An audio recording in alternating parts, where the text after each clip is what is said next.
saya Latifah Kecer dan Devi dari kelompok 2 kelas A program studi Aquaculture 2019 Universitas Diponegoro.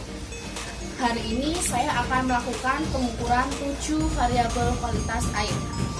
Nah, manajemen kualitas air ini merupakan suatu ilmu yang mempelajari tentang pengelolaan mutu air agar sesuai dengan peruntukannya.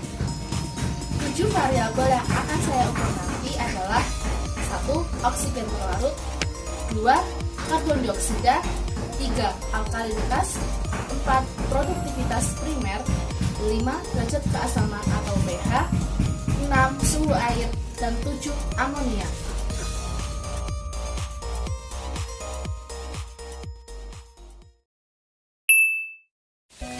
Alat yang digunakan untuk melakukan pengukuran 7 variabel kualitas air adalah tabung Erlenmeyer 250 ml, botol BOD 125 ml, botol COD 125 ml, pipet tetes, gelas ukur 100 ml, termometer, dan pH universal.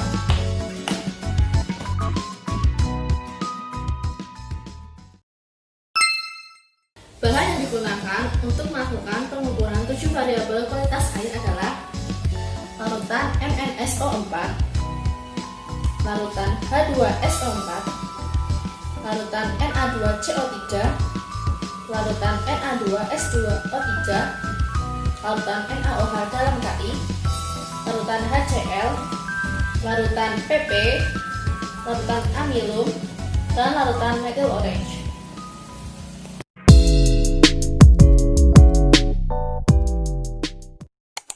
Mengambil sampel air dengan menggunakan botol BOD 125 ml. Menambahkan 1 ml MnSO4 ke dalam sampel air yang ada di dalam botol BOD 125 ml.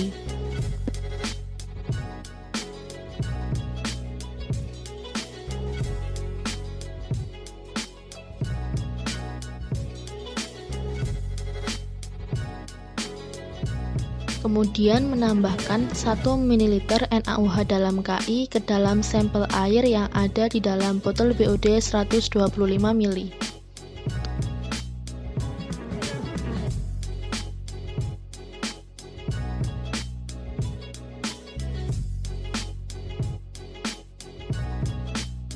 Kemudian tutup botol sampel dan mengocoknya hingga larutan mengendap.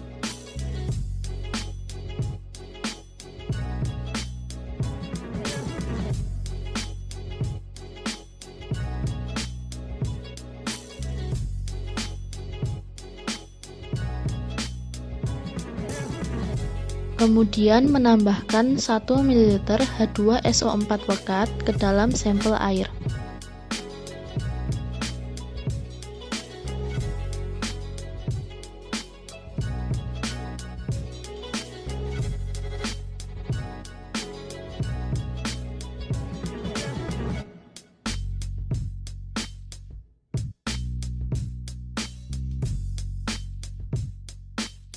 Setelah itu menutup botol dan mengocoknya sampai larutan berwarna kuning.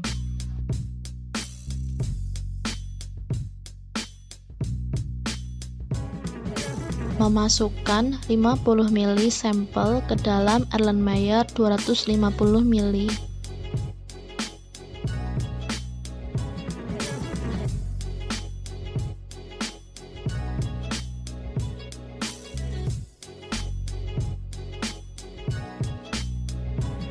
Melakukan titrasi dengan 0,025 N Na2S2O3 hingga larutan berwarna kuning muda. Menambahkan 2 tetes amilum.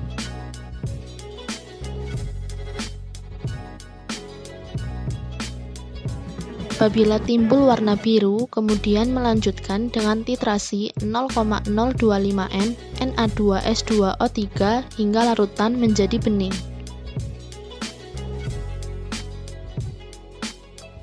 Membaca skala penurunan titran, kemudian memasukkan ke dalam rumus.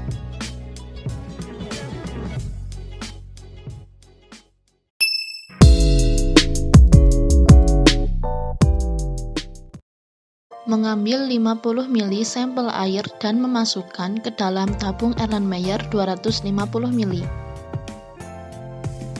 Menambahkan 2 tetes indikator PP.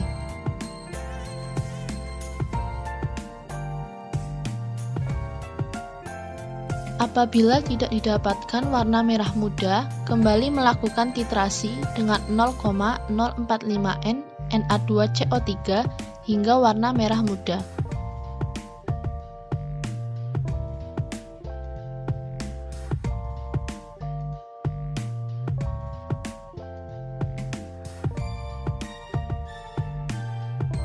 Membaca skala penurunan titran dan memasukkannya ke dalam rumus.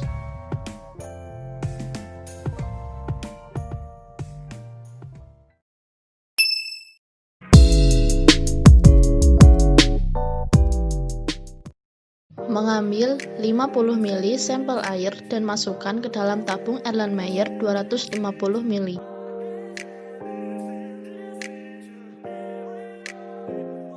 Menambahkan 2 tetes PP.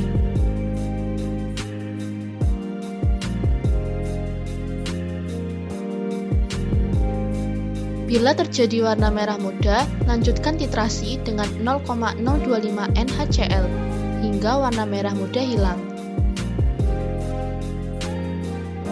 Catat jumlah HCl yang digunakan, kemudian masukkan ke dalam rumus. Ini merupakan langkah pengukuran alkalinitas secara parsial. Apabila tidak terjadi warna merah muda, tambahkan 1-2 tetes indikator metil orange.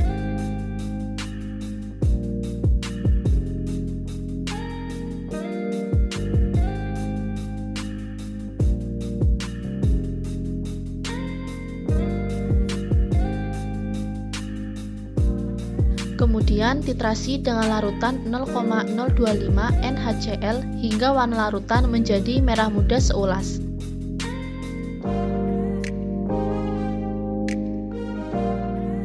Lanjutkan titrasi dengan 0,025 NaHCl hingga warna merah muda hilang.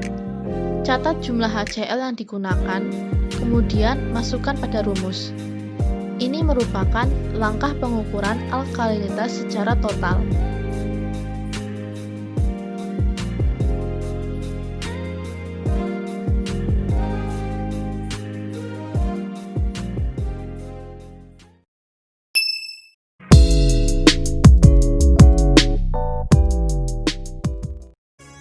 Mengambil air sampel dengan menggunakan botol BOD dan botol COD. Memasukkan botol tersebut ke dalam kolam dan rendam selama 4 jam.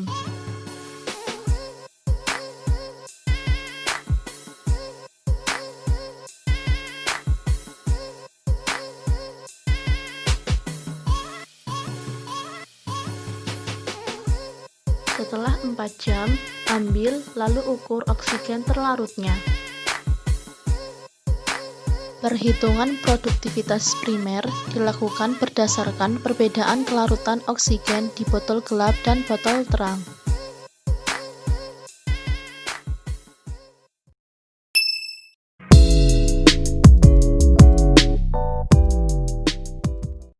Menyiapkan pH paper dan gelas ukur 100 ml.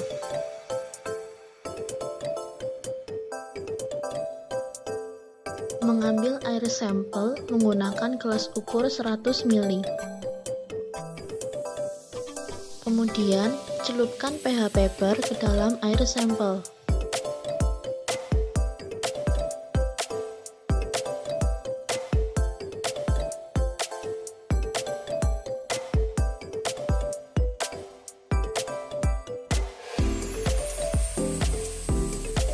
Diketahui ternyata air sampel memiliki pH 7, yang artinya air tersebut layak untuk hidup ikan.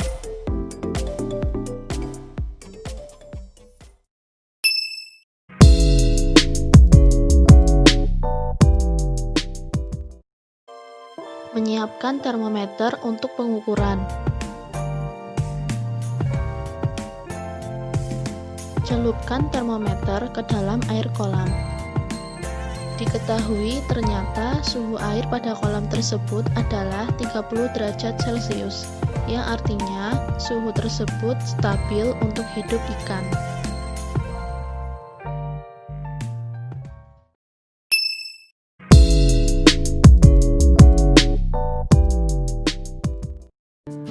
Menyiapkan sampel uji ke dalam tabung Erlenmeyer 250 ml. Tambahkan 1 ml larutan fenol, kemudian homogenkan.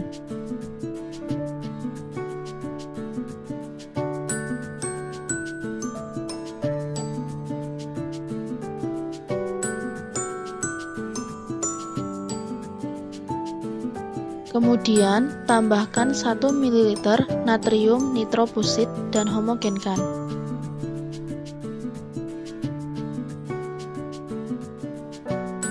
Tutup tabung Erlenmeyer menggunakan plastik. Biarkan selama 1 jam untuk pembentukan warna. Masukkan ke dalam kuvet pada alat spektrofotometer. Spektrofotometer merupakan suatu alat yang digunakan untuk mengukur absorbansi dengan cara melewatkan cahaya dengan panjang gelombang tertentu pada suatu objek kaca atau kuarsa yang disebut kuvet. Spektrofotometer menghasilkan sinar dari spektrum dengan panjang gelombang tertentu. Baca dan catat serapannya pada panjang gelombang 640 nanometer.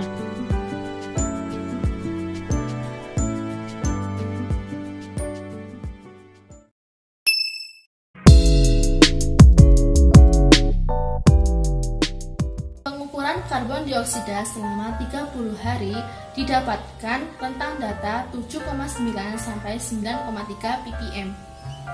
Nilai tersebut baik untuk kehidupan ikan.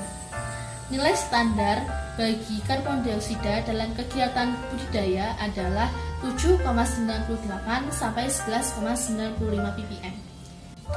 Jika nilai kadar karbon dioksida berada di atas ataupun di bawah 7,98 sampai 11,95 ppm, maka akan menimbulkan masalah, yaitu meningkatkan ektoparasit yang dapat menginfeksi ikan.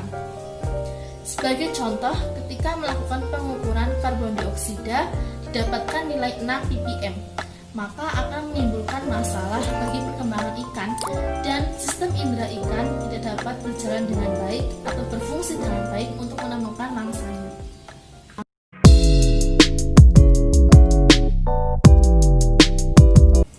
Kadar karbon dioksida yang berlebih atau meningkat dapat diatasi dengan melakukan pergantian air secara rutin, mengurangi pertumbuhan ganggang yang terlalu lebat, dan peningkatan penggunaan kincir air. Selain itu, solusi yang dapat dilakukan adalah dengan cara mengatur sirkulasi air dengan teratur dan dapat pula menggunakan aerator apabila kondisi perairan